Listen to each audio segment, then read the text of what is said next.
হ্যাঁ everyone, welcome to another mini blog. আমি অঙ্কিতা। কেমন আছো তোমরা সবাই? তো সকাল হয়ে গেছিলো আর আমি কিন্তু আজকে জিমে যাব না, আজকে ডাইরেক্ট যাব অফিসে, কারণ আজকে জিম অফ ছিল। এনিওয়ে, আজকে আমার মুখটা একদম কুল কুল, দেখতেই পাচ্ছ। হ্যাঁ, তারপর অনেকটা লং টাইমের পর আমি চলে গেছিলাম লাঞ্চের জন্য। আর আজকে লাঞ্চে ছিল হিংচে শাকের মাখা আর মাংসের ঝোল। হিংচে শাকটা স্কিপ করে গেছি আর চিকেনটা নিয়ে বসে গেছিলাম, কারণ খিদে পাচ্ছিল। তারপর খেয়েই আমি আইসক্রিম খেয়ে নিয়েছিলাম, আর আইসক্রিমটা গলে একদম জল হয়ে গেছে গাইস। যাই হোক, আমি তো খাবোই।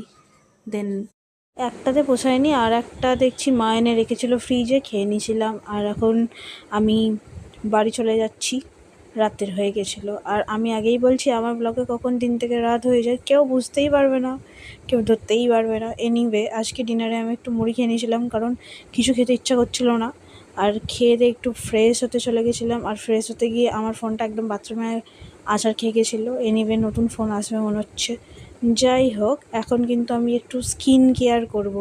আর আমার স্কিন কেয়ার মানেই কিন্তু বোরোলিন। হ্যাঁ ভাই, শীত গ্রীষ্ম বর্ষা বোরোলিনই ভরসা। এনিওয়ে, এখন আমি ভালো করে মুখে একটু বোরোলিন মেখে নিয়ে তপাক করে শুয়ে পড়বো, আর ভাববো কালকে আমার দিনটা কীভাবে নষ্ট করা যায়। Good night.